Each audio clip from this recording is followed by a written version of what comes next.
seems awfully official. Okay. Well, I hope that it doesn't end up just being our little group, because we're the folks that always talk to each other anyway. What's up, guys? How we doing? What's going on, yo? Did you go to the CANY thing the other day, Josh? I didn't see you. No, I wasn't able to make it. Yeah, we met some cool people there. Nice. Was that out at Head and Heel? Time was it McNeil? I think it was McNeil. Yeah, at the McNeil insurance at their insurance location. It was a nice big space, some really good food, lots of pizza, lots of drinks, Nice. good people. Lots of I ran around with a little Ziploc bag like I was trick or treating only for weed. It was kind of great. Yeah,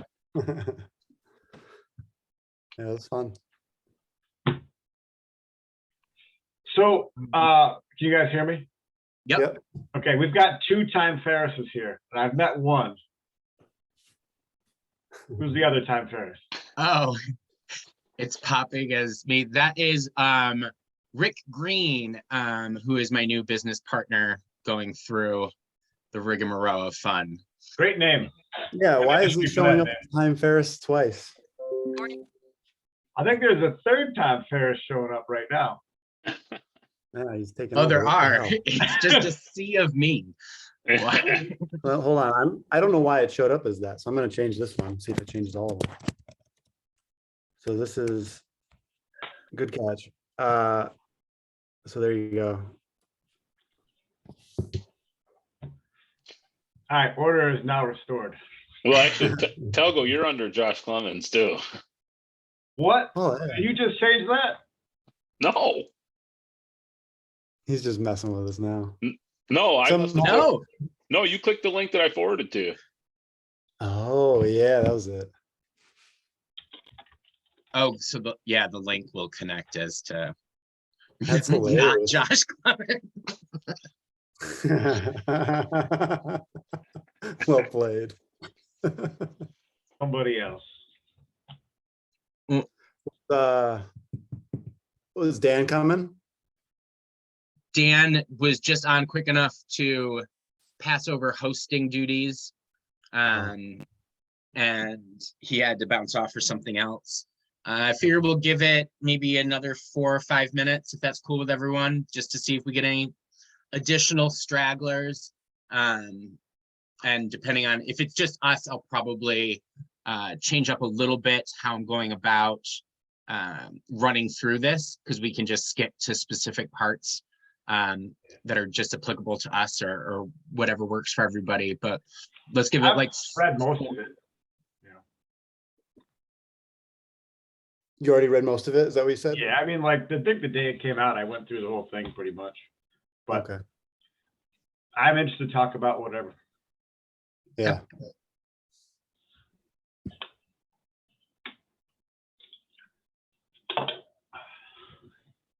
What's going on with you guys up in Boonville? As far as what? Just like getting, what the plan is, what you guys are in the works with. Oh, yeah.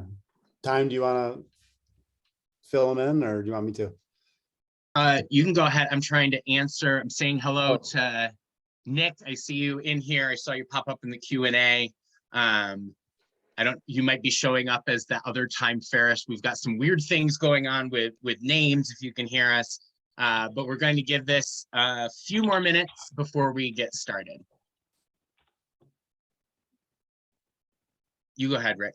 All right. So yeah, Josh, so right now, Time and I are doing the groundwork of like building up Pantheon. So it's a lot of like, what's our mission? What's our vision? We're mapping it out, like using like a mind map sort of tool.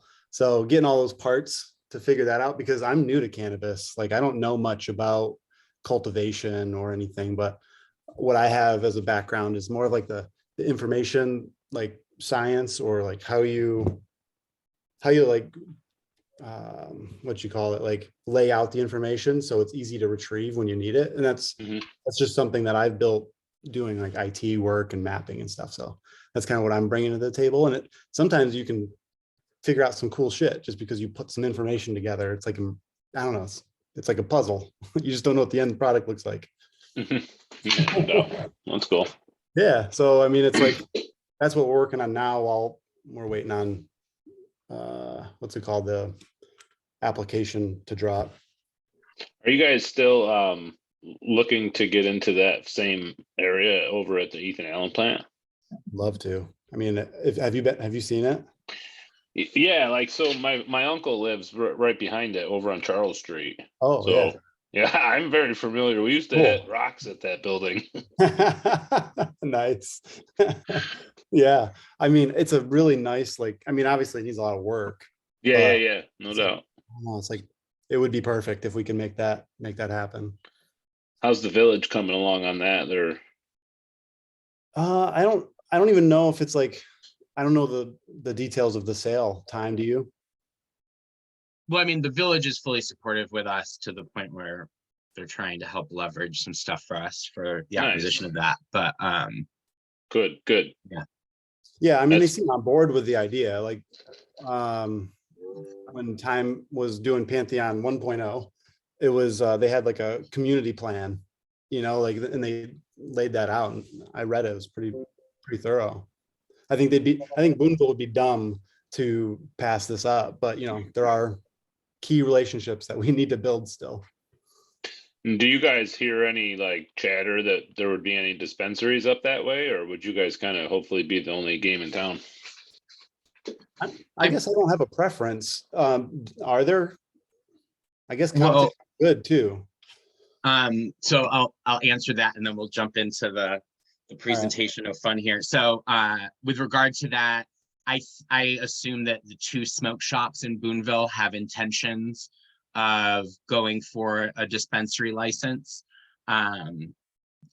per the requirements that are in these regs as they exist right now, based on population. That 20,000 people mark designates how much space has to be between similar typed licenses.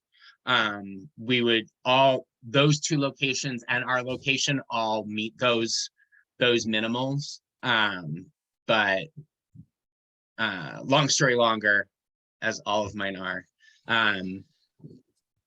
I think that two more might be coming into Boonville, but neither would affect us in any way.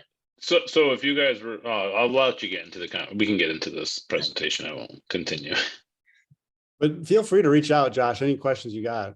Let's chat. Yeah. Well, we as brands are gonna have to connect too, because we're right down the road from each other, and I think that's gonna be important. Yeah. 100%. Yeah. Okay, so let's jump right in. Is everybody able to see my screen right now? It should say December Mohawk Valley Regional Meeting. That's what I'm seeing. Okay. Yep. So I do want to start off with a small correction.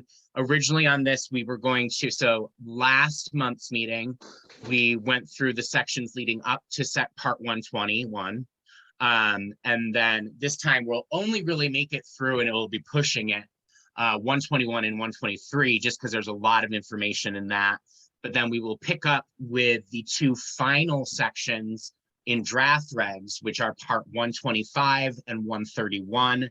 And those we'll be doing on our January 11th meeting, which will be at the Thinkubator for our first time starting our new home there. So more regulations are still to come. We're still waiting on 113, 122, 133. Like I mentioned to anybody that was at the last meeting, parts 126, 27, 28, 29, and 30 can be found now in final or near final forms. All of those can be found at cannabis.newyork.gov. Some just simple best practices for everybody that's out there. If it's your first time reading through a regulatory package or going through anything like that, make sure to be reviewing any additional cited regulations. Oftentimes they will refer to a federal law or something from the Department of Health or Agriculture. So make sure as you're reading through that you take pause and check those out. As you're reading through the regulatory packet, I always really recommend to people that every time they see the word and, underline it. If they see the word or, circle it, because it's easy to get lost of what things you have to do all of them and what things you've got options on. So that really helps identify that. Included but not limited to, that's bare bones requirements, which can be expanded on at any point in time. Keep in your mind with all of these regs, one, they are still the draft ones right now. But two, that the overall theme that can be seen through any of these parts is that the Office of Cannabis Management, anyone that works through there, or the Cannabis Control Board, has carte blanche in the end to add or subtract things on a need to an individual basis. So just kind of always keep that in mind, that what is in regulation is bare bones, and this is the minimum that you should be able to comply with, because they can always add and change in addition to that. Changing any one part does not invalidate the rest. That's the severability clauses. That's a whole section that is part 131. There's a severability clause at the end of each one of these sections. All of them, it's just leading to that point that they can change parts without it affecting everything else. Do want to bring up too, another common theme throughout the regs is that if you have questions or you are unsure, if you need extensions, ask. Repeatedly, it points out to just contact the OCM, ask for permission, not for forgiveness, is generally the best route to go with when we're dealing from a regulatory aspect. So for today, we're going to first jump into some key parts from part 121, which is the social and economic equity program. So this part goes over qualifications, ownership, continuing duty to disclose information, commitment to equity, and that severability clause that I've mentioned a bunch of times. So key takeaways out of this section: proof of majority ownership, that they are SEEP eligible or social economic equity program eligible. Some additional criteria have been added in there. In the original MRTA, the denoted bullets went through with starting with the BIPOC community, going in, or just calling it a minority group, women-owned business, then disenfranchised farmers, and service-disabled veterans. With those, they have now included a term that was just blanketly put above before in there, that now it's a classification of individuals eligible, and those are those individuals from a community disproportionately impacted by the enforcement of cannabis prohibition. They've gone through in here to point out that for that specific one, 3 of the first 18 years of your life have to be in this geographic region that has been classified as impacted, or 5 of the 10 years prior to it being designated as an impacted community. So that's still a little bit vague. We'll see what that comes into. But what it does is it changed that ultimate open door of identifying what a community is, and now they're tagging a strict geographic area to that. They started going through and talk about what is your proof for each one of these. So you need to have your documentation that you are part of the MWBE program. If you're a distressed farmer, you need the Economic Research Service of the U.S. Department of Ag and filed a Schedule Form F. If you're a service-disabled veteran, you need your DSDVB. Small business qualification has been added into there with some great details, and that is explicitly for minority-owned businesses or women-owned businesses. And then there's the extra priority applicant that's been added into this mix. So pushing up to the top individuals from communities across multiples of these that also have marijuana-related offenses, and are also in the lower 80% of low income bracket too, is a qualification for the extra priority points. Any changes, and that is for whether it's the makeup of who are your individuals that have primary ownership, or are called in here true parties of interest. Any big changes like that, any minor changes, again, it comes back to when in doubt, just notify the office. hit up the office, contact these individuals, because they're putting it very much out there that open communication is available. And what you don't want to have happen is them come back and say, well, we said on 50 different pages, contact us if you don't know, because it's just very a glaring message throughout.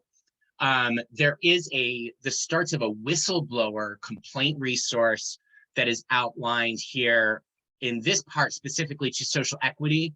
I anticipate there being something to this extent that's going to be in one of these other parts that is coming up. Those other parts, one of those being, I believe it's 122.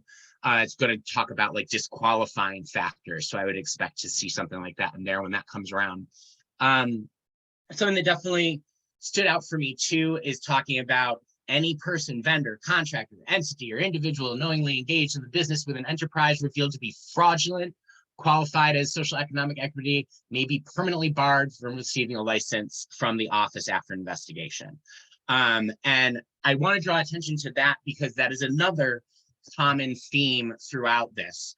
In a majority of areas, regardless of what your license type is, the regs go into detail and talking about that you need to have an attestation or basically you're giving your word in writing that your statements are true and they're completely factual in base.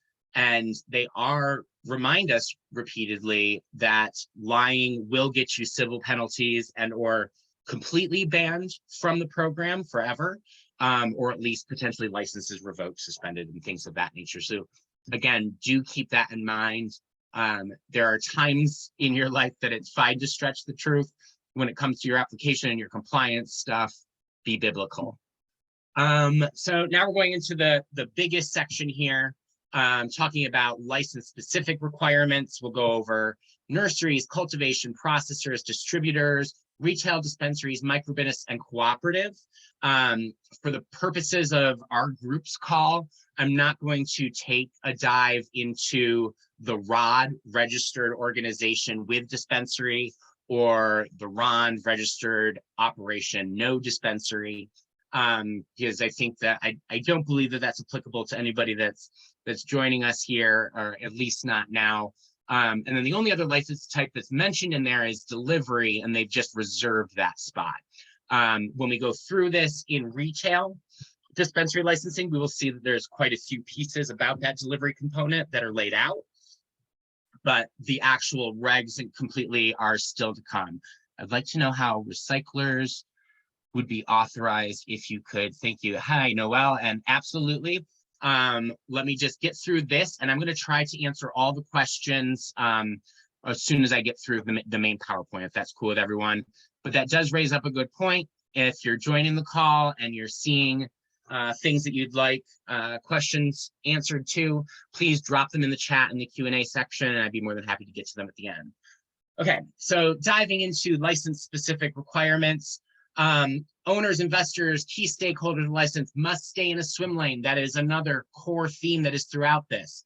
You are either on the production side of the supply chain or you're on the consumer side of the supply chain. And it's really all about not mixing those. So what you can have, what they are calling a true party of interest, talking about your investors or people that have decision-making power, or your passive investors, which can be people that don't meet the maximum threshold of 10% involvement in whatever the total value is of your license, your company, or whatever.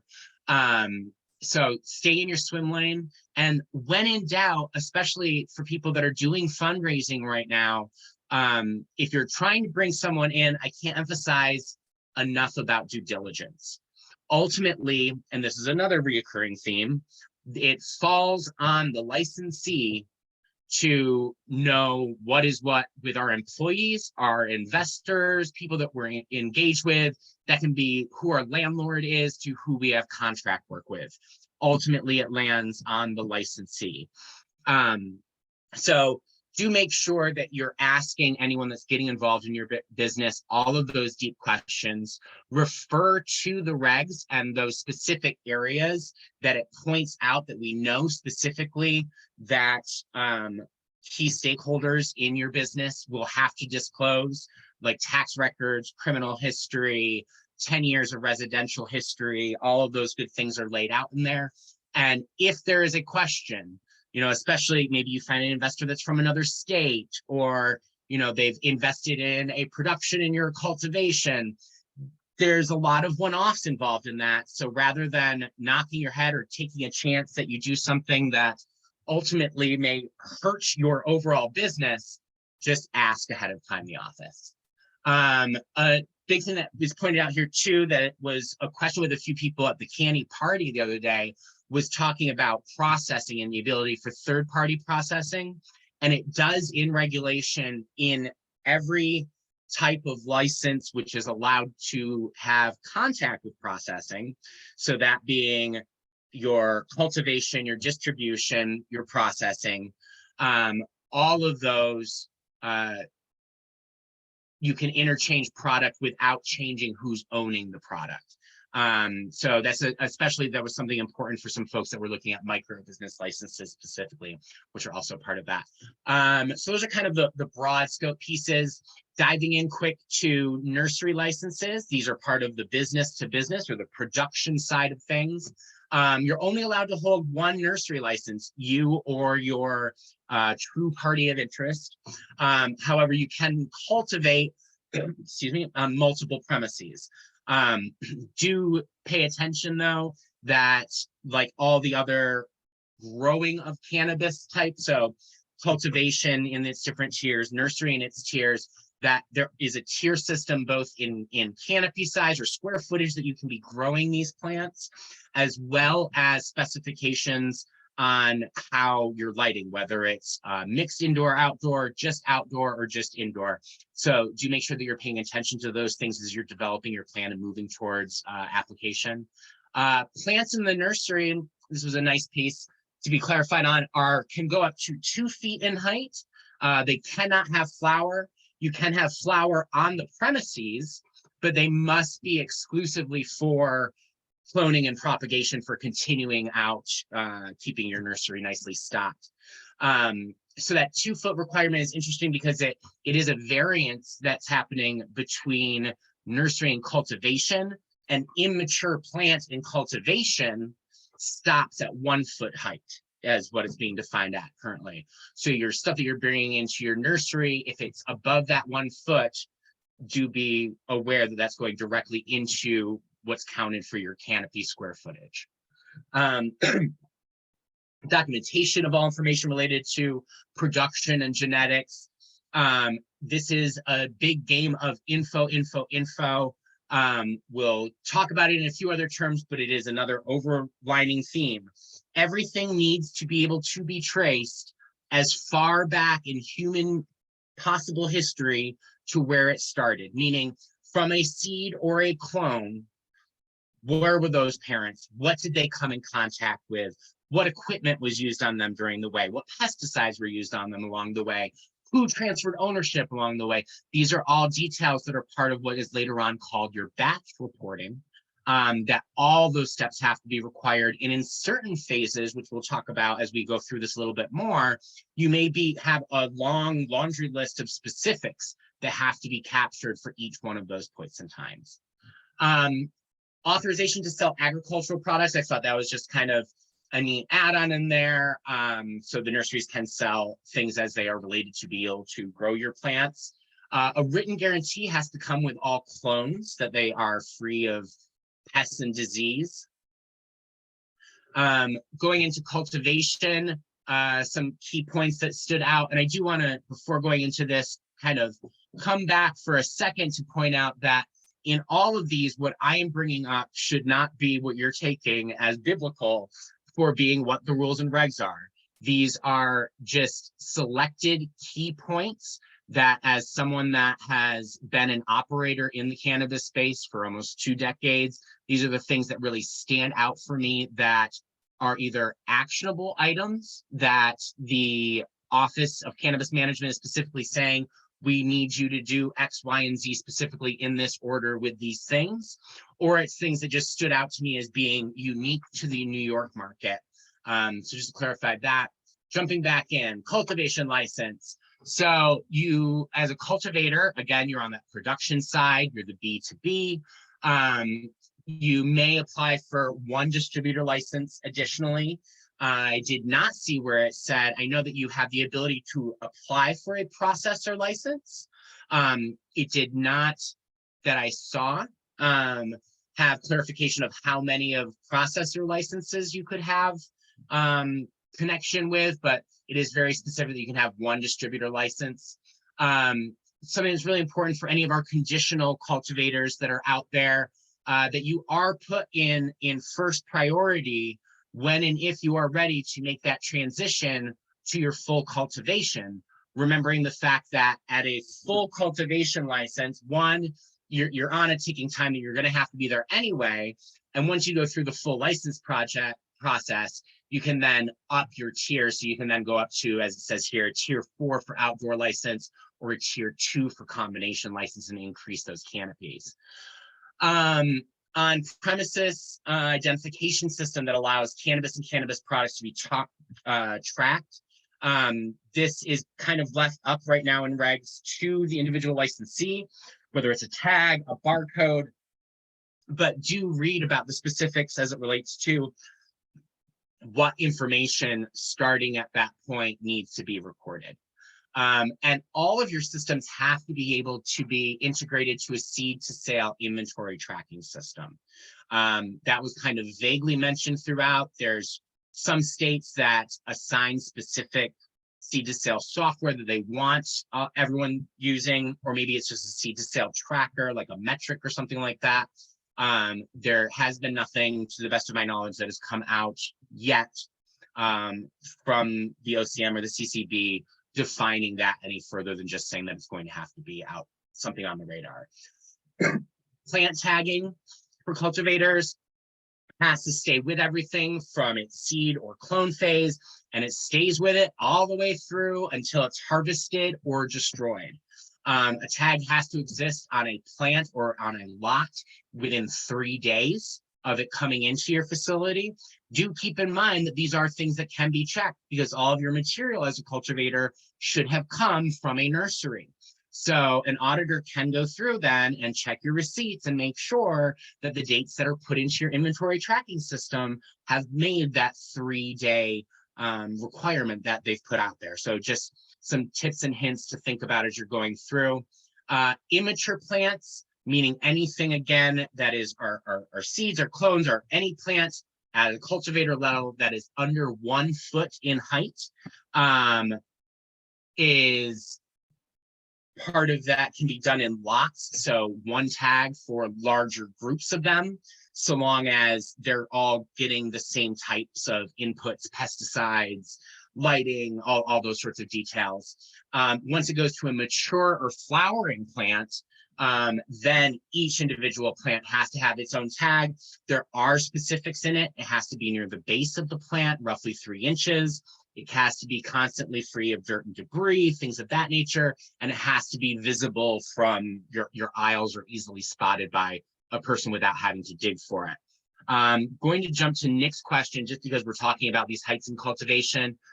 So your mother plants are their own specific grouping. And that's true of dispensary and cultivation. It calls out that you need to have specific space for these mothers that are specifically for propagation purposes. You cannot take or use any flower that maybe they start to develop, depending on what your individual practices are for how long you keep your mothers. But no, those don't count for your canopy. However, they haven't come through as of yet to say any defining limitations with that as to number of mothers, how long they can be, their quantity, things of that. So that part's to be determined, but just know they won't count against your canopy. Back to tagging. So we have a harvest batch tag. This goes directly into your inventory tracking system. So when you harvest, your plants are now not just plants anymore. They have significantly more data that is attached to them, and they start their path to becoming an actual product. So those go into the inventory tracking system. And your harvested material, similar to your lots, you can tag based on container if you've got more containers that are all of the same growing conditions, yield type, etc. We have a big section about regenerative agricultural practices that is required for everybody, going through everything from your agricultural inputs, from pesticide application to, in your agricultural practices, talking about intercropping, helping to help pollinators reestablish. There's a whole list of those. Definitely encourage you to take good attention to that. And anybody that is going towards a cultivation license, the only other state that I've ever seen really take hold of the environmental impacts of cannabis out the gate is probably Vermont. So it really kind of sets the stage when we're talking about getting in the heads of the regulators and what at the heart, what they're going to be looking for when they're reviewing our applications or they're touring our facilities and performing audits, is that keep as much information, and these special one-off initiatives are always both a good practice for you as a business owner to build as far as being sustainable, but it also is a nice hat tip to show that you understand the importance of this by how much time you put into some of these plans, like I anticipate seeing these agricultural plans that people are going to be putting in for their applications. It does also designate that you cultivators are going to have to designate a resource manager. So a point person. This is for anyone that is familiar with CGMP, current general manufacturing practices, or just GMP, general manufacturing or good manufacturing practices rather, depending on which school that you are with that you're looking at that. A resource manager is something that's very common to those regulations. These regs for New York State go into more detail about GMP specifically on the processor side, but the creation of this position and what its intent is for being a singular point person that is in charge of auditing and tracking both your batch info as well as things like your energy consumption and things of that nature are very parallel. So if you're looking to heighten your ability to succeed at that, make sure that you're referencing that commonality that exists in GMP regs. Indoor mixed light facilities, you have to satisfy an energy efficiency and equipment standards, meet all applicable laws, which include, your water quality, quantity, wastewater, air pollution, solid and hazardous waste, and be prepared that your annual reporting must include your energy consumption by month, any water consumption in gallons per month, any on-site generation. So if you have solar or wind or something that your facility is generating power, what is that monthly, and what your cannabis yields are by dry weight annual. The cultivations are also going to have to report data related to tracking all the plants and harvesting, like we've talked about a few times now, plant production product application records. So coming back into that environmental impact or agricultural plan that each of us are going to be responsible for if we are cultivating on some level. Facility energy report, records for monitoring pest management, records about plant irrigation, water reuse, reclamation, regular maintenance of calibration of equipment. That's another, all of these are really, again, components of GMP, but it's nice to have it just reiterated here if that's new to you. Cultivation analysis that has to be done annually, notes on proposed staggered harvests. Onto processors. Processors can have, it points out, can have one distributor license. It does not point out to say the fact that we do know that you can have a cultivation, a processor, and a distributor license. So the cultivation is not defined, but we do know that we are allowed to do that. Only entering into branding contracts. So this white labeling component, it can only be with people that you have a true party of interest with. So that really limits that as a processor as to who you can be involved with. I foresee that being, and it's something that I'm sure will come up with some folks' comments during this, the public comment period, wanting to have that better identified or even opened up. So I'll be curious to see how that goes. As long as you are in good standing, same as the conditional cultivators. If you have a conditional processor license, you get preference. Jump up to that, and then you're able to produce more and everything else. Good GMP, good manufacturing practices, like I mentioned. These are in parts 111, 117, and 21 of the Code of Federal Regulations. You have to have a third-party GMP auditor come through within the first year of you being opened to confirm again that you are following all those protocols. I would imagine that that would be applicable towards cultivation. But as it exists right now in these regs, it only directly correlates to processor. You must retain all of these certifications. These, just like any other reporting, you have to have available if you were to have a pop-up inspection, or if the office at any random point requests any of these, whether it's the GMP certification or anything else that they have requested for you to keep records of, you should be prepared that they can pull that trigger at any point in time. In processing, same thing, you have to assign a lot identifier. Again, it's all about tracing all the way back. You have to maintain processing, packaging, labeling, and production batch records, including records of all ingredients used for the process. Develop standard operating procedures. I cannot emphasize enough, your SOPs are easily 70, if not closer to 90% of what your application is. It is about going through these regulations, pulling those procedural points that they want exact out of that, and formatting it to explaining to them how you are operating your facility in compliance with these. So these are all things, we have that basic footprint. Do not waste time. I highly recommend to everyone, start documenting your SOPs. There's a lot of information that's in here right now that can help you with that. And it just is going to put you that much further ahead when the actual application comes out. Because if it's not just a cut and paste, it'll just be similar to everything that you will already accomplish when you define your internal SOPs.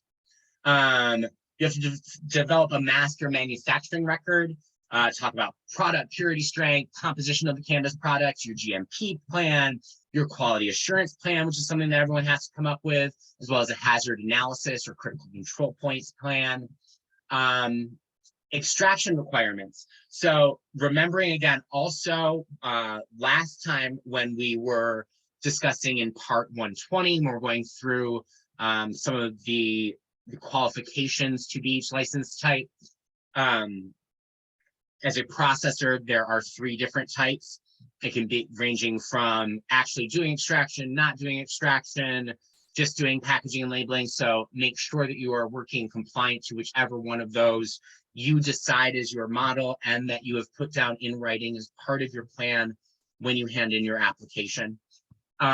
Extraction requirements, all employees should be well trained on the operation of all the equipment and emergency standards, demonstrate control of ignition and spark, make sure you have proper ventilation. That is definitely going to be a highlight, especially seeing as it was Illinois or wherever that poor young woman at a processing plant ended up passing away. So that will definitely be something that's on there, heavily on the radar. Maintain a record of your regular maintenance on both on all of your equipment. Follow your local building, fire safety, all of that stuff to the maximum quantities to be held on site of your solvents. Have evidence of purity of all of your solvents, remembering that regardless of what it is that is allowed, you have to maintain roughly a 99.5% purity rating for whatever it is that it is purged and free by the end. This is all defined in section 321 of Title 21 of the US Code. There are a couple volatile solvent or hydrocarbon extraction methods that are allowed with restrictions. I was extremely surprised by that, especially considering from the Department of Health and Ag Markets, New York State already has a hydrocarbon ban overall. with only a few limitations. So I will be curious to see where this final verbiage does land. But as it stands right now in these regulations, butane and propane extraction are both permissible so long as they're in closed loop systems designed to recover the solvent. If you are planning on doing butane or propane extraction specifically, I do just like to point out to people to be cautious. Like I mentioned with the hydrocarbon laws that exist for other materials that all restaurants and stuff were expected to be compliant with in New York State prior to 2017, a lot of states in their cannabis programs are turning back and looking specifically at things like propane and butane extraction and what newly found health attributions can come from those extract methods.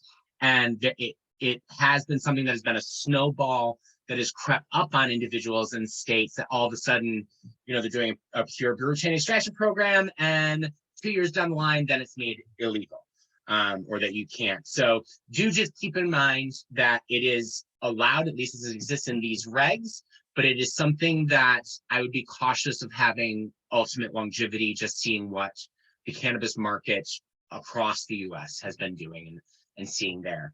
You have to have a certificate of analysis on any of the substances that are incorporated or used during your extraction method, final certificate letter from a licensed professional, municipal jurisdiction that they give a sign off on, and your certificate of occupancy before you're even allowed to get started.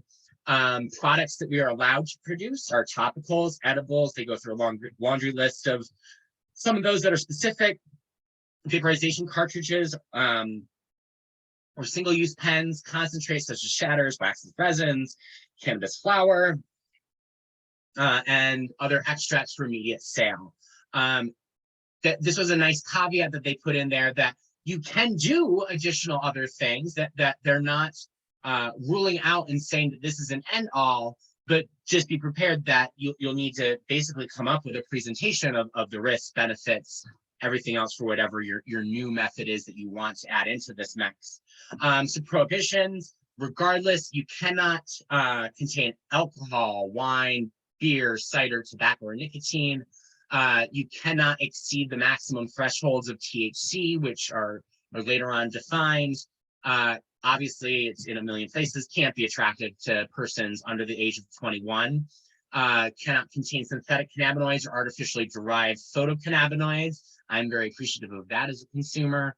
Require manufactured under sterile conditions if it needs that. Can't be stuff that's considered potentially a food hazard, or have anything added into it that's going to make it more potent, toxic, addictive, or any of that. The only caveat to that, which honestly was kind of cute, is that they clarify, because caffeine is a drug and maybe a more deadly drug than cannabis will ever be, that caffeine, coffee, tea, cocoa, those things are not applicable to being limited. Those can be used. Everything has to be CANY or food-like stamp, can't be done with further processing. If you're using something, and so here's a great industry example, the company Chiba Chew, they're kind of around nationally. A lot of people have heard or know of them. Colorado-based startup when we were in the beginnings of things, and all of a sudden they had a huge problem with the creators of Tootsie Roll, because they went to reward their regional salespeople in the Denver area, and realized that they were blowing out like 1000% over what any other distributor of Tootsie Roll was doing. And that kind of stemmed a lot of IP or infringement and trademark laws. So basically, Chiba Chew was just melting down all the Tootsie Rolls, adding cannabis to them, and then putting them back on the shelves. New York is saying that we are allowed to do that with the material, but it cannot be recognizable as the original, nor can you name what that product was that was in it. It has to be spoken about like your traditional nutritional ingredients list. Anything that you make that's in this area can't be in the shape or imprint to be a realistic or caricature of a human, an animal, an insect, or a fruit. Seems a little crazy to me, but who am I to judge? Can't also be in the form of injectables, inhalers, or other forms that the office has decided is exclusively for medical cannabis use. Some of those dosing requirements or potency requirements for oral ingested products. There's a limit of 10 milligrams of total THC per serving and 100 milligrams per package. Tinctures, it's 10 per serving, 1,000 per package. Have to accurately reflect testing results of phytocannabinoid and terpene on the cannabis product label. They need to be pre-packaged, and they can't be added to food or any other consumable products at the point of sale. Be shelf stable and contain only ingredients for cannabis product manufacturers that are a minimum food grade or considered generally recognized as safe. Date of expiration for unopened products used by vape products established. That all has to be consistent to what the product is. Total number of servings needs to be displayed except for on flower. A lot of these pieces were really already covered in the last big chunk of regs when we were in sections 126, 27, talking about advertising, packaging, and labeling. So a lot of this is just reiterations of some of that. If products are not individually wrapped, they have to come with some way of being pre-measured. You have to make it homogeneous, so it has to be in equal parts of cannabinoids across, and be able to go into your inventory tracking system. Little scoring marks on the packaging itself do not count as being a measuring system. If it's a solid edible, it has to be scored or delineated on the chocolate bar or whatever it is to call out each serving size. On things that aren't solid, single serve has to be identifiable or easily measurable. And cannabis beverages, if you're making beverages, cannot have more than a single serving per package. However, you can sell them in groups. So your one bottle can only be a single serving, but you can sell a 6-pack. When we're talking about processing vaporized or inhaled products, devices must be closed system, pre-filled, single usage, non-refillable. That feels a little counterintuitive to some of the other sustainability and recycling practices that we're doing, although I understand why they've gone this route from a public health and safety standpoint. Devices must have internal temperature controls. Heating elements have to be of glass, ceramic, stainless steel, not plastic or rubber. Cannot exceed more than 10% total terpenes. Records must be maintained about where all the material came that goes into your vape cartridge. And there's a long laundry list of specific ingredients and excipients that are not allowed to be added into there. You are required to come up with a product quality plan specific for manufacturing, and this is something that is common to GMP. But I would encourage, if you want to stand out from the crowd with your application, I would encourage folks to, if you're doing just cultivation, create plans that are kind of parallel to this, going over manufacturing a process step by step, how it's done, how we evaluate products, including physical, biological, microbial, or chemical hazards, labeling errors, how are we recording all that information, identification of preventative measures to make sure that we don't have loss and risk. There are a bunch of pieces that need to be part of the written master manufacturing protocol. There's a lot of them. Read them on your own. If you would like, shoot me an email. You can send it to mohawk.valley@CANY, CANY.org, or tferris@thepantheoncollective.com. And I'm more than happy to share this deck with anybody that joined us today. Batch production record. These are just, I wanted to show examples for everybody to just know that, it's your actual yield, it's your specific processing equipment. It's a lot of very detail-oriented stuff that the more that you can be preset on your application with systems or processes or procedures, well documented that you're capturing all these data points, that's the way that you score those extra brownie points in the application lands. Actual quantity documentation, product testing. A lot of this information was back in part 130 that talked about what the testing labs have to do. So really make sure that you're very familiar with that. The biggest takeaway from here for me was the fact that your certificates of your product tests have to have the cannabis tested for 5 years from the expiration. You have to maintain samples for a period of at least 30 days after their expiration date. These all have to be kept in samples, so should an issue arise down the line, that we can still come back and re-reference these to make sure that it didn't happen with the consumer, that it was actually the fault of whoever the producer was or what have you. And then it goes into some of the quarantine remediation practices. Distributor license. Under no circumstance can a distributor sell products to another distributor who holds a cultivation or processing license. Something to be diligent of. Can only transport material between adult use licensee or between facilities. You have to have invoices and manifests. This was something that I've seen always in states. There's always a manifest system that has to travel with you. But New York has gone so far as to say that it's prima facie evidence. So it's direct evidence that you're in violation of tax law if you are caught with products in some sort of vehicle that you don't have your proper manifest. Again, manifest being what's internal that you own as an operator, and then the invoice, which will be left with your consumer, or your customer rather, not consumer. Do not make it a consumer. This is a B2B only. Apologize for that mix up. All transactions purchased must be recorded in the inventory tracking system again. Basically, it's anything from the second there is a Ceodori clone until it is completely wiped of your hands.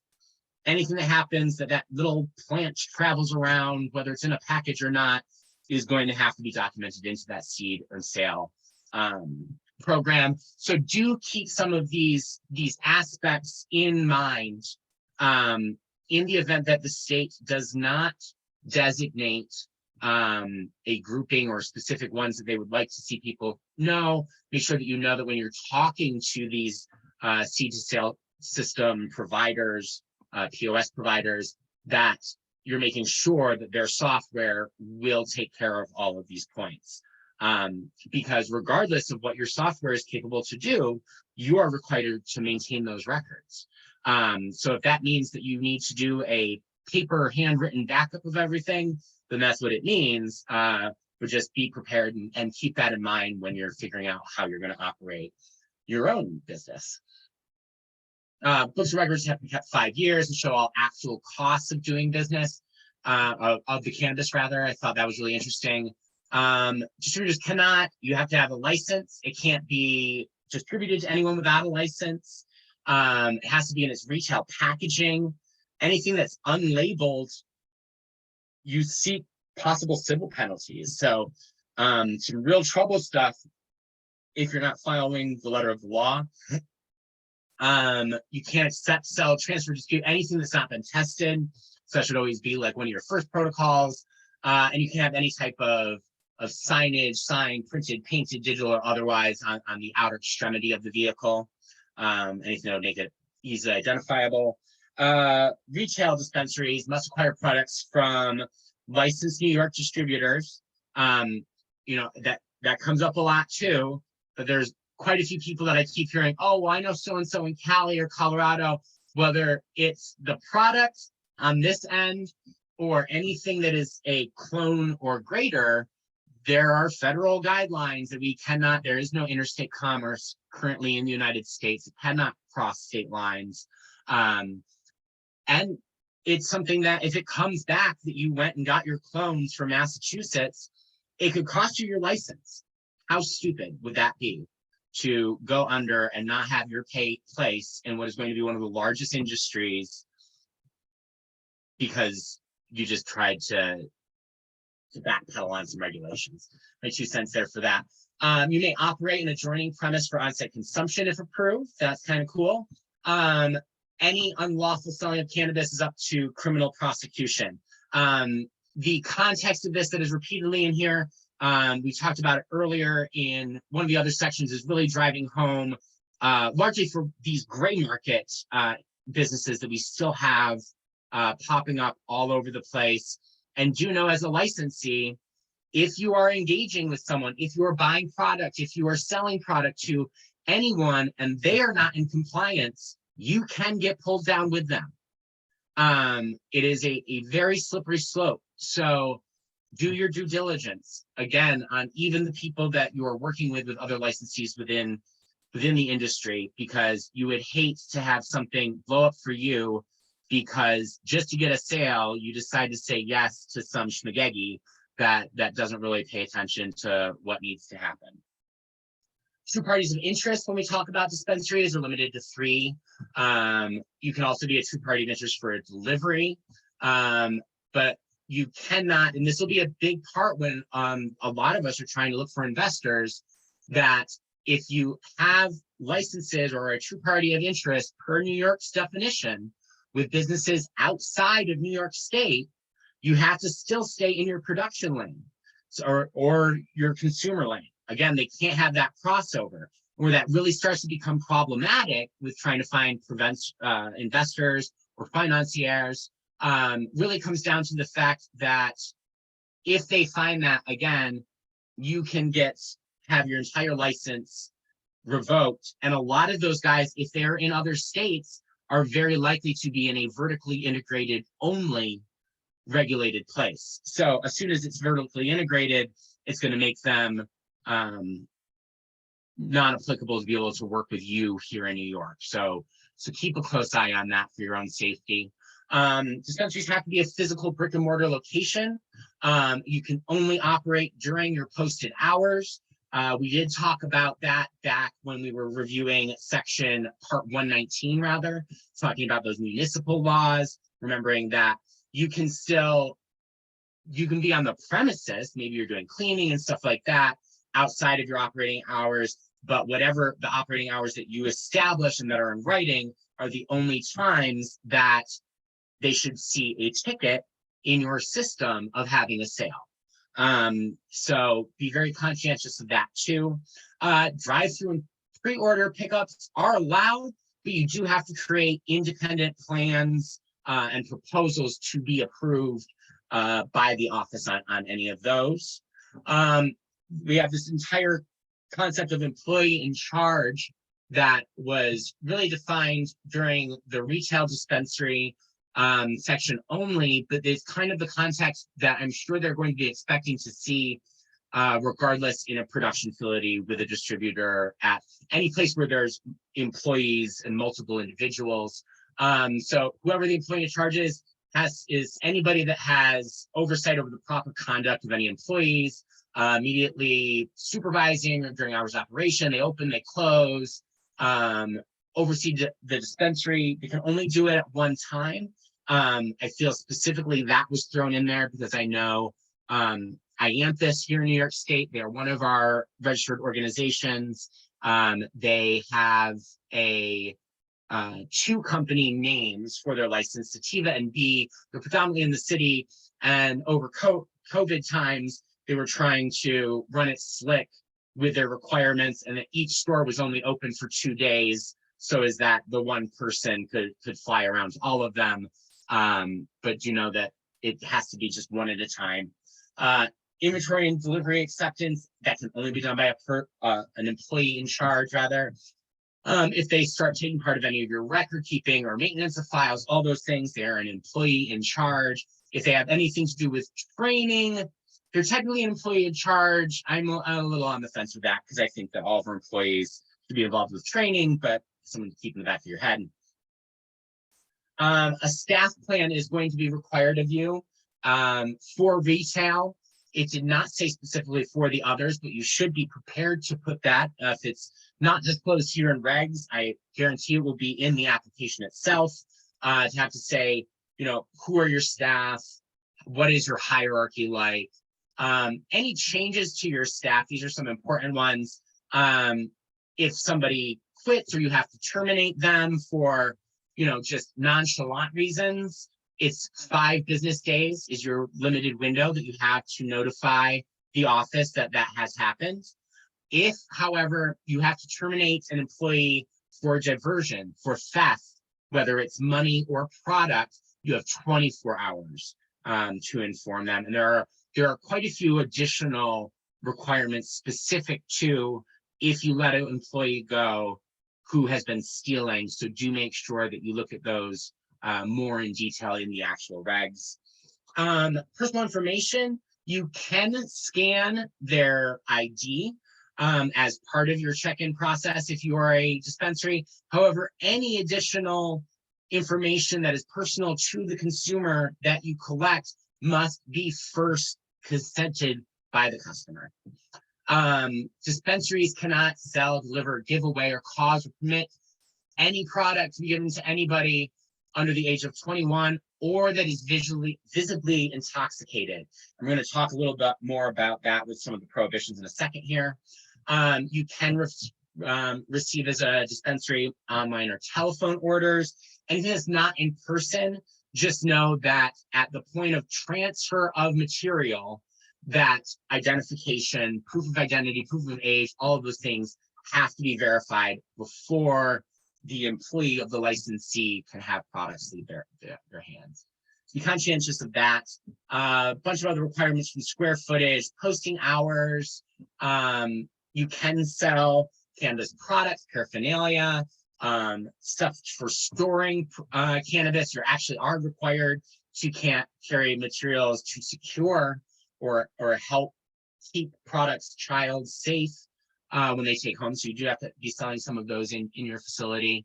You can sell cannabinoid hemp products or hemp flower, but you do have to get additional certifications and allowances from the Department of Agriculture to be doing that, because we do have that kind of, as soon as it goes cannabinoid, hemp, and adult use cannabis start like meshing worlds there a little bit. So just keep that in mind if you want to do that. Hemp products do have to be kept away from everything else and generally have to be specific to smoking. Have to have a real-time inventory tracking system like we talked about on everything else. If you have, this is something that's really interesting, and I think will be important to us should this stay in regulations, is if you have a consumer-facing portion to your business, so you're a retail dispensary, you're a delivery person, if someone comes in and they're a medical patient, then you must make sure that you are clarifying to them that you are not a medical facility. Make sure to clarify for them that their script says from an actual pharmacist.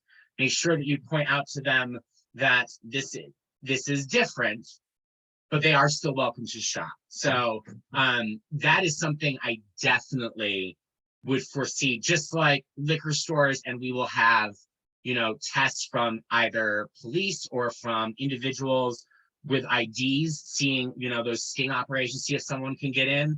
I certainly believe that identifying oneself as a medical patient will be part of that, because it is very obvious in how these regs were laid out that keeping that delineation, that separation of medical versus adult use is really, really important.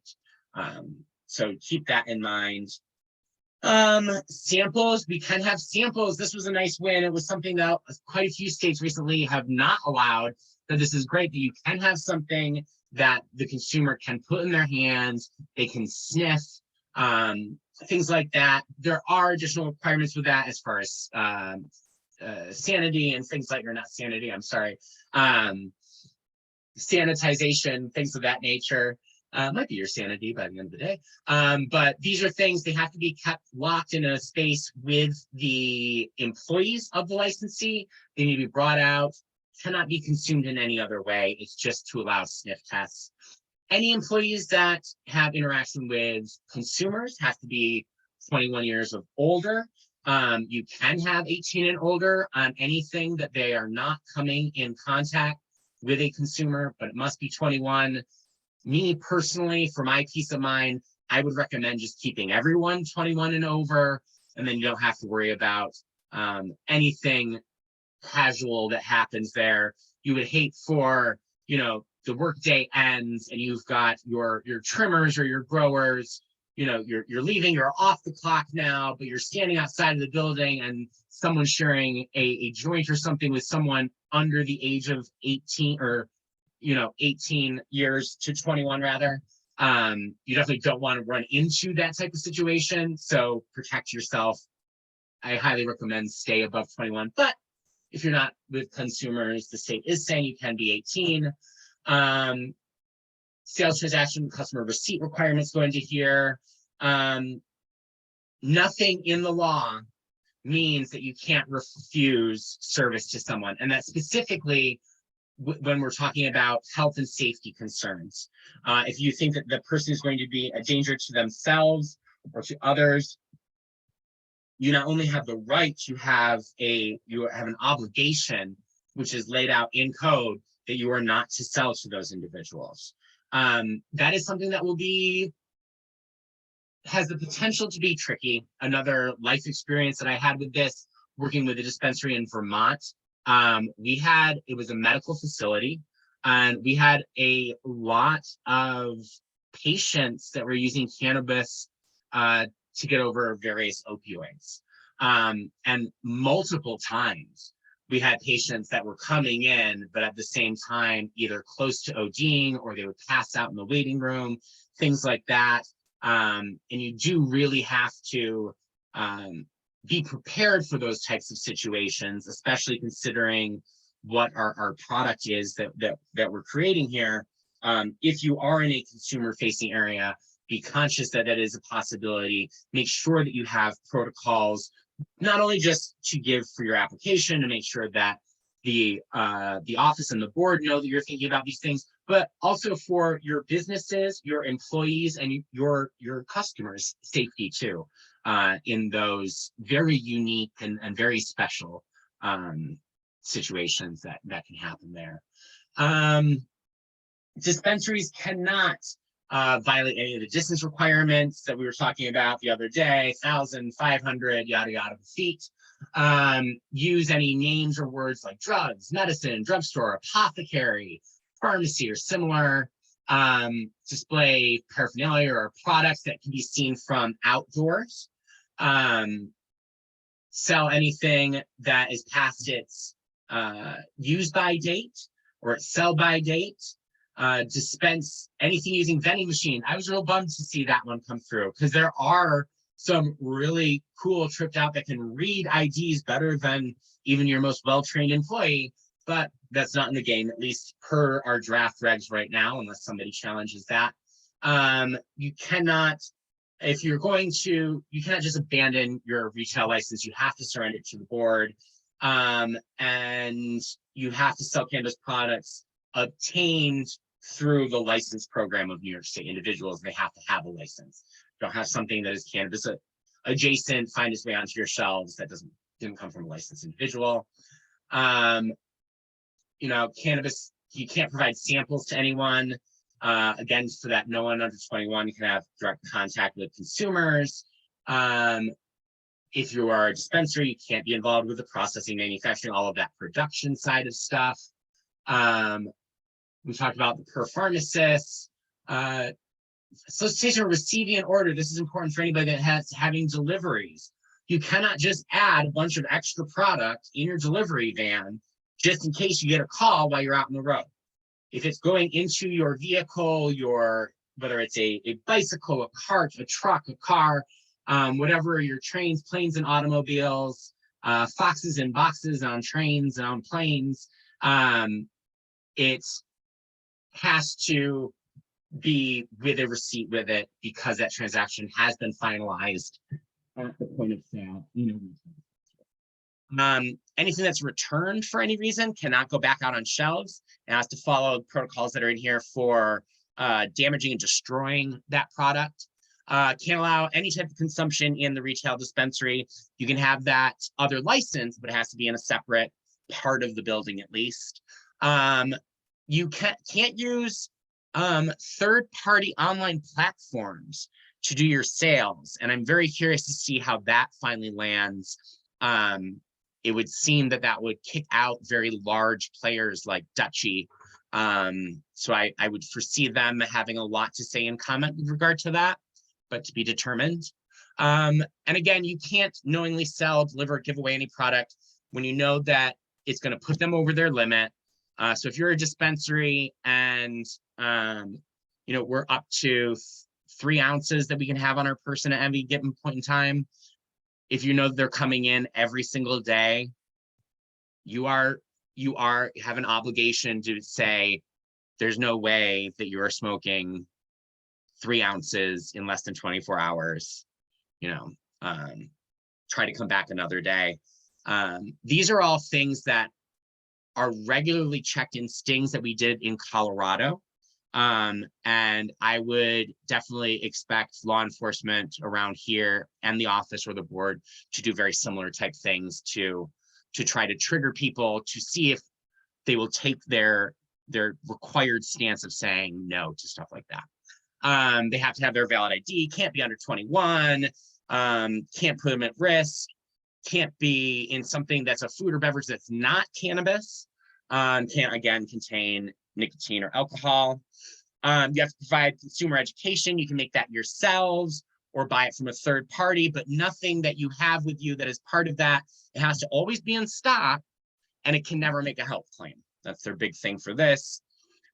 Storage requirements about locking, what it means, all of those are in these regs. Make sure you pay attention to those, and make sure that when we're talking about storage, it's both about the plant itself as well as your cash handling protocols and stuff, making sure that you have those well documented. Again, every time in these regs, if it says you need to create a form, you need to have a plan, you need to have a report, those all should be reflected in your SOPs or your policies and procedures, and you will be expected to speak to them on some level in your application, guaranteed. Delivery service plan, if that's applicable to you. I am losing my voice at this point, so I'm going to power through some of these slides. I apologize, but tis what she tis. There's a section on products, recalls and returns, pricing. The biggest thing with here is just like any other saleable items in New York State, it has to be priced as marked. You can't have something different at the register. And I do appreciate that they added in here that there has to be a price based on cost that is on display next to the product, as well as the total price with tax. Because especially with these new tax brackets and everything else, it can be a big surprise to the consumer when they get to the point of sale. So it's important that those are out there. I very much appreciate that they were conscientious of that when they were putting together these rules and regs. And then again, special circumstances for hemp flower, requires additional requirements from the Department of Ag and Markets here in New York State. Micro businesses, they are what are called a B2M, business to many, or a vertically integrated business. These are the only exemption group of standard license types that we can get. It's the only ones allowed to cross that aisle of production and consumer sales. Micro business has to comply with all the rules of whatever practice that they want to do. So if they're going to add distributing or processing or a nursery, whatever it is, it has to be done based on those regs. You have to choose a swim lane and a tier. I'm calling out that there seems to be a minor discrepancy, I believe, in how they were describing these tiers, because under micro business, in these draft regs, it points out that it has to be, you can only grow in the parallel tier to cultivation. Well, from what they said micro business was capped at, there is no parallel tier in cultivation. Cultivations all start off at roughly 5,000 square feet of space and go up via tier from there. Whereas micro business currently appears to have a cap of 3,500 square feet of canopy space. So there'll definitely be some questions around that. But you will regardless have to pick a swim lane, which partially decides your canopy, which is outdoor, mixed light, or indoor. Unfortunately, unlike cultivation, that also has that option of doing mixed light and outdoor, at least as they exist in draft regs, is not an option for microbusiness. Cannot produce more than 1,700 pounds of biomass unless it's cultivated solely by the microbusiness exclusively at its licensed premises. It's a little weird comment to me because we can't buy microbusinesses cannot buy third-party products anyway. So I'm not sure that I fully understand where they're going with that, other than that 1,700 number, something to keep an eye on.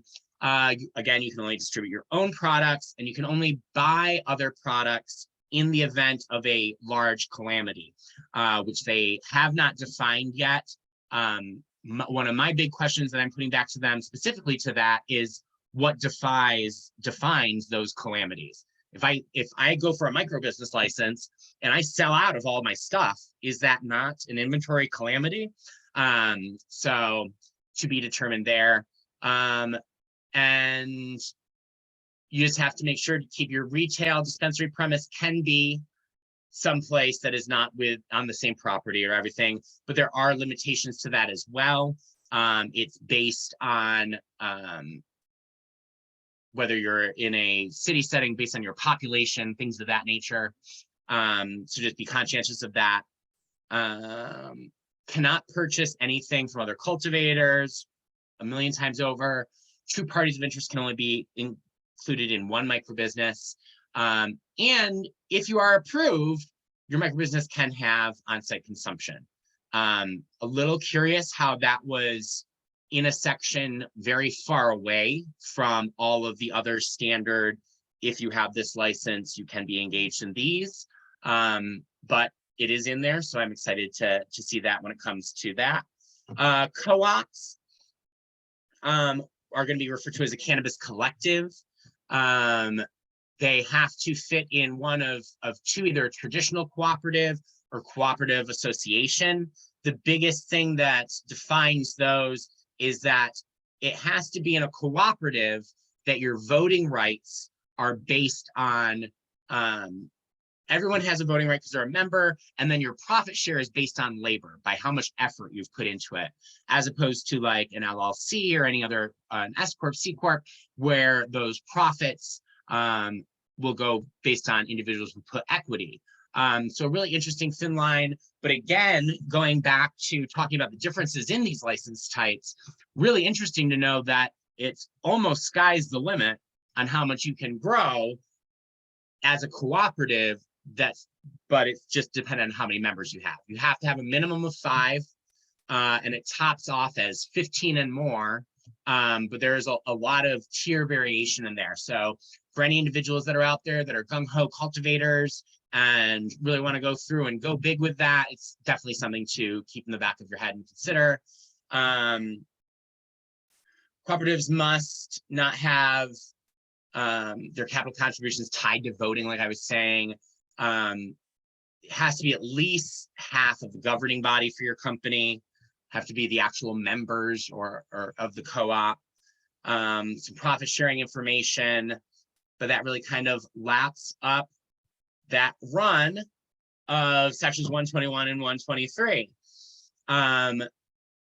Real quick, I'm just going to say that we hope that you join us on our next meeting. I am going to be turning to questions here in a second, but just put it out there. Our next meeting will be January 11th. It is again going to be at the Thinkubator on Broad Street in Utica.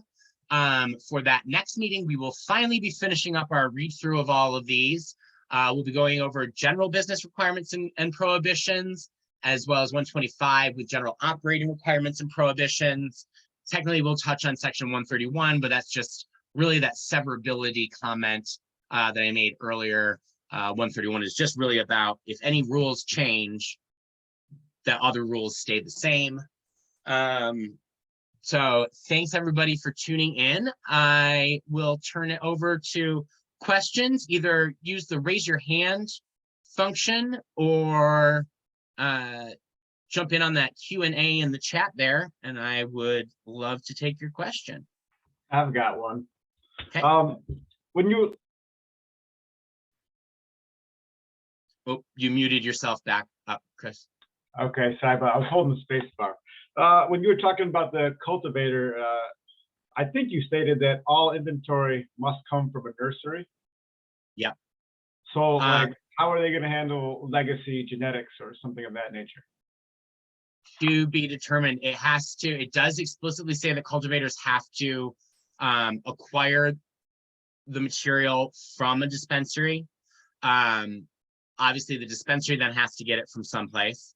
Or I'm sorry, the nursery and the nursery has to get it from someplace. But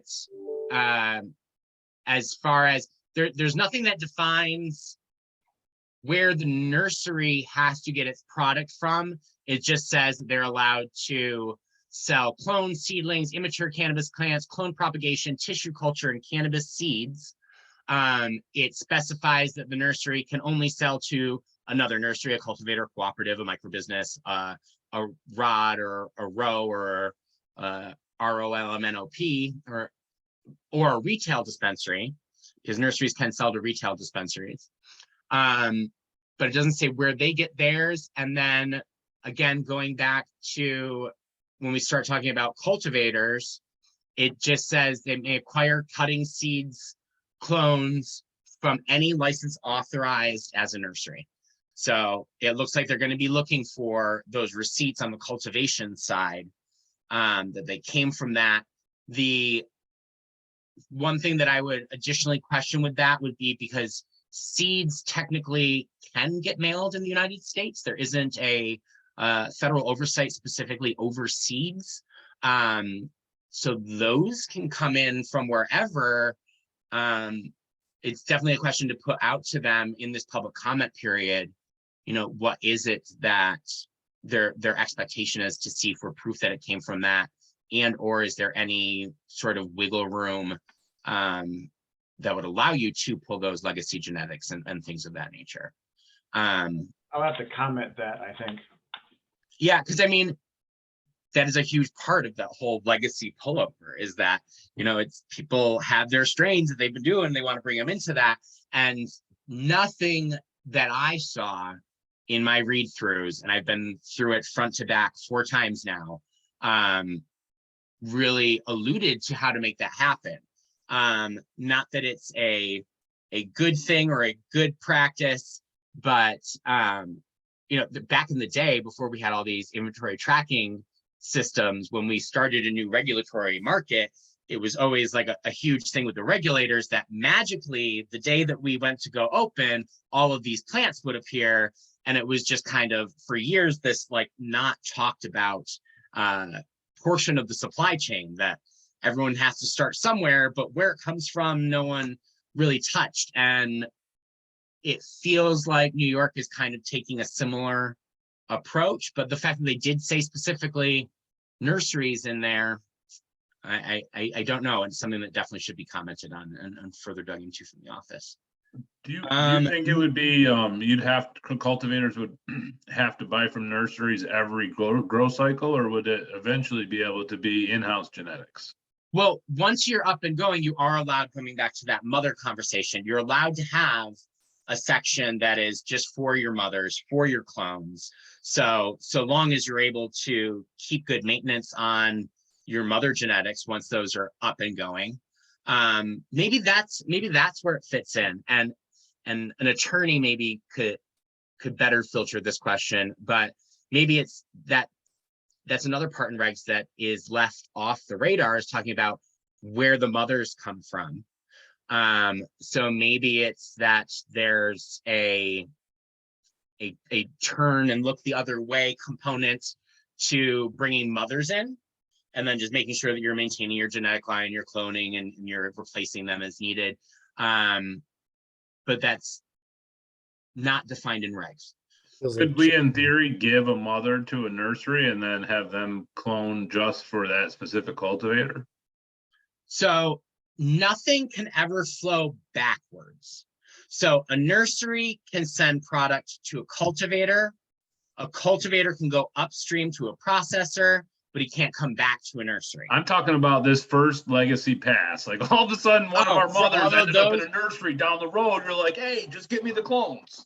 That very well could be a solution to that situation.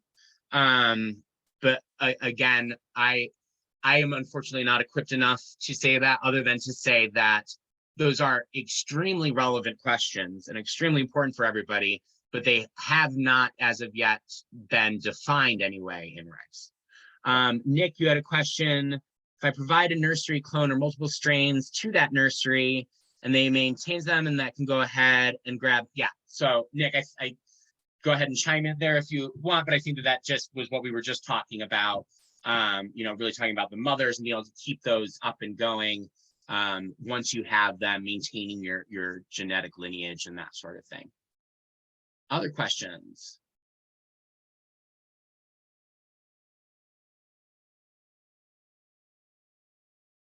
Cool. Yep. On the retail side, did you say employees have to be 21 and older or 21 and older? So if they come if they come in contact with a consumer, they absolutely have to be 21 years or older.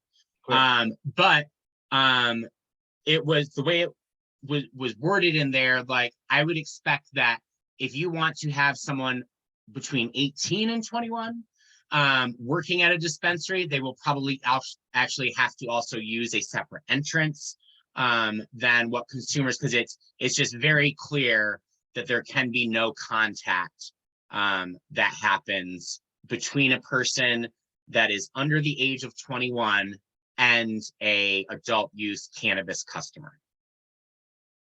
It's just good practice. Yeah, and again, like I said, with that situation outside of cultivation or wherever, it's just when you're given two options, that's like a lot of this record keeping. There's a few records that it says keep 6 months. There's a few that says keep a year. You know what? I'm going to keep it simple in my operation. Everything's going to be the 5 years, since that's the max that we have to do. And then you don't have to worry about somebody else that you're working with misunderstanding and accidentally shredding a bunch of paperwork from something, or any of the other magnitude of oh shit scenarios that can come your way. Always go, when you're given options of, we'd like you to do this, this, or this, find whatever is the strictest policy and make that your policy. If you can do 18, but in certain areas you have to be 21, do them 21. It's just cleaner. It's easier for your overall operation. So yeah, that's my 2 cents for that. And across the board, record keeping, quantity amounts of material that you have in stock, all those sorts of things. If there are multiple options, go with the more stringent one. And I know I've shared with a lot of folks from here. For me, I'm also referring to strictest regiments from other states that I've worked in, because, part of my plan is thinking about the ability to expand either my company or through franchising this model that we're developing other places. So rather than having to re-stamp it in every state, start with your foundation of New York State regs, review other states that maybe are in your vision board for where you'd like to be in 5-10 years from now, and just adopt some of those ones that are the stricter rule, because none of your auditors, none of the regulators will ever be like, oh, well, you're being too strict on yourself. Those words will, I don't think, ever be uttered. But they will say that you haven't met our minimums or that you're in non-compliance. So something to just keep in mind. All right, I got one more question, then I'm done. So you've been at this for a long time. What are the most important SOPs you would recommend? Like, top to bottom. This, you want to get this one done first, this one, and then down. I mean, it's all really important. It's really hard because there is a fine line to walk. You absolutely have to make sure that anything that they have said they are requiring, wherever it says a plan or report, all that stuff, like I've said a few times, if it is in there that you have an SOP that correlates directly to it, that is of the utmost importance. There will be some areas of the business, like in like your quality assurance report or stuff like that, that you will want to add additional pieces to that. Like they're only saying we need, and I'm just making this up off the top of my head, don't take this as what it is in regs. You need like the plant name, when it was fertilized, all that stuff. But then you internally decide to add additional things. Again, just make sure that you've got those bare bones minimum. And maybe it's just me and how I like to operate, but there's something kind of nice to be able to show off a little bit to the regulator and be like, yeah, you guys didn't even think about these areas, but in order to create that good manufacturing practice, consistency, or whatever it is, that we've gone and added these extras. It's always a game of go above and beyond in my mind when it comes to any of these things. I have started to put together, so I will send out to anybody that wants one, copies of this deck, the deck that we had from the first set of regs that we captured last month's meeting, and the next one, as well as sharing kind of a list of what I have pulled. Basically, every time that I saw something in regs that said that you have to have this plan or whatever, I pulled it into a doc. So I'm going to clean that up in the next week, and I'm more than happy to share that with everyone to be that starting point to help people out with that. Because there is a lot. Super long-winded answer, but I guess if I had to really hone in on it, it's making sure that you have SOPs about, getting those background checks on who your investors are and stuff. Something that's talking about that you've done due diligence to make sure that there isn't this cross that is very obvious that is very important to them. So develop those plans. All of those staffing plans, those will be extremely important. Job descriptions for everybody, what their duties are, those will definitely be in there as part of what you have to do. A hierarchy map will definitely be in those, what's going to be asked of you. Samples of forms, so they make reference to like the pesticide recording. It goes a long way, even if it's going to end up being in your computer system, to just know that you have peace of mind that you've already covered it. Make a quick spreadsheet that's a sample, fill it out manual way. And then as it gets closer, if you have time, if you've decided who your seed to sale software, then add their steps in there. But this way, at least you're creating it now. It's one less thing to worry about, because it will be a race at the end of the day. You will have 30 days from when that application, people will still be rolling in, but that will be like the first big heat, and they're going to be flooded in that period. So the less time that you need to be coming up with this stuff when the application comes out, because we know it's going to be there, do it. So yeah, a lot of that, the GMP stuff will be super, super important. Your quality assurance programs, how you're doing inventory, what and at what point, what information and at what point in the traveling of the plant that there is. Those will all definitely be keys at a glance. But like I said, I'm more than happy. I'll send out to folks that came on here tonight that list of the ones that I've pulled anyway, that I know will be in there.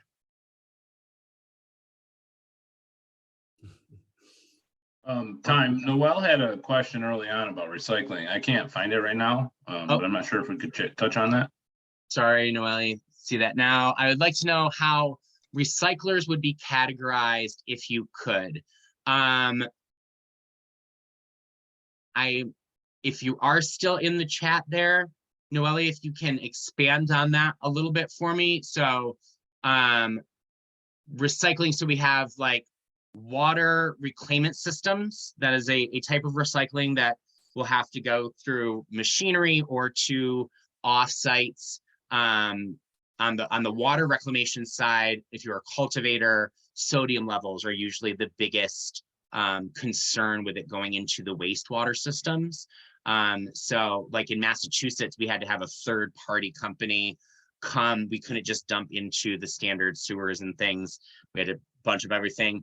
If you're talking about recyclers from that composting side, because that is a requirement to come up with those, there hasn't been a whole lot of information on it other than identifying that there is this process.